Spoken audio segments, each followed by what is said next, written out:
Марио Пальмара. Был уверен, что книги о Шерлоке Холмсе, написанные Конан Дойлем, это зашифрованное Евангелие. Авторы с помощью основного героя Джона Ватсона показывают еще двух персонажей. Причем показывают нам этих двух персонажей в аду. Как себя чувствуешь? Ничего, слегка подкопчен. Да.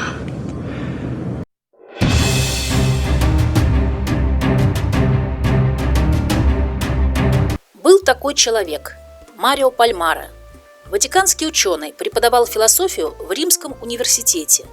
Так вот, он был уверен, что книги о Шерлоке Холмсе, написанные Конан Дойлем, это зашифрованное Евангелие. В Евангелии есть все элементы детектива – тело, убийство, таинственное исчезновение трупа. Давайте попробуем и мы с вами отыскать в фильме «Шерлок» сцены из Евангелия. И начнем мы с первой серии первого сезона «Этюд в розовых тонах». В рассказе Конан Дойля «Этюд в багровых тонах» про ранение Ватсона говорится: «Многим эта компания принесла почести и повышения, мне же не досталось ничего, кроме неудач и несчастья. Ружейная пуля угодила мне в плечо, разбила кость и задела подключичную артерию». То есть у Ватсона, если и была проблема, то только с рукой. А в фильме нам показали, что он хромает и ходит с тростью. Мне кажется, с первых секунд «Этюд в розовых тонах» авторы с помощью основного героя Джона Ватсона показывают еще двух персонажей. Персонаж номер один. На экране мы видим Ватсона и трость. Английское слово «стик» означает трость, посох, жезл, а другое английское слово «став» переводится как посох. И сразу на ум приходит посох Иакова. Посох Иакова – один из первых инструментов для астрономических наблюдений, служащий для измерения углов. Иаков – герой Пятикнижия, третий из библейских патриархов, отец 12 сыновей, родоначальников колен Израилевых. Однажды во время ночного бдения ему явился Бог в лице ангела, с которым Иаков боролся до рассвета. В схватке он повредил свое бедро, но Бог остался удовлетворен его рвением. Иаков получил благословение и новое имя – Израиль, поэтому первый персонаж – это Иаков. Персонаж номер два. Мы видим на столе яблоко и чашку. На чашке нарисована змея, обвивающая жезл. Такой жезл с крылышками на верхушке, обвитый двумя смотрящими друг на друга змеями, называется кадуцей. Его появление в античности связывали с мифом о Гермесе и Аполлоне. В Древнем Риме кадуцей стал неотъемлемым атрибутом послов. Кроме символа примирения, он впоследствии стал эмблемой коммерции и медицины.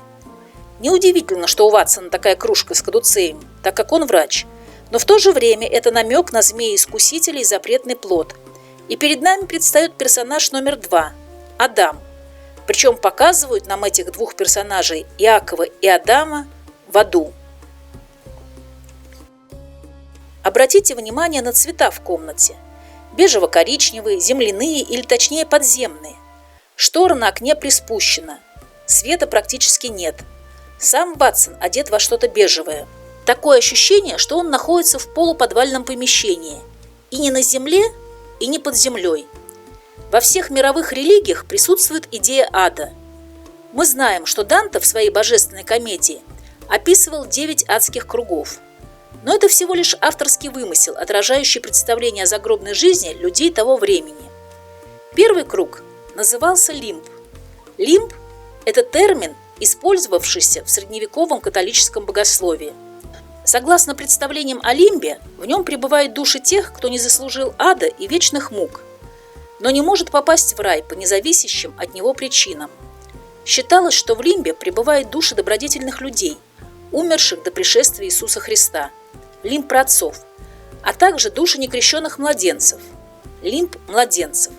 Другими словами, все пророки, и в том числе Иаков, попали в первый круг ада вместе с Адамом. Вы солдат.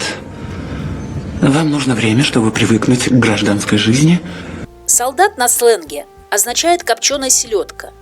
Другими словами, Джон чувствует себя рыбой копченой. Как себя чувствуешь? Ничего, слегка подкопчен. Да. Христа часто сравнивали с рыбаком, который неводом ловит рыбу, то есть заблудшие души. Вот и Адам, заблудшая душа подкопченая. находящиеся в аду. Если вспомнить, что Христа называли вторым Адамом, то вполне логично, что фильм начинается с показа первого человека, Адама, и первого в своем роду родоначальника колен Израилевых, Иакова.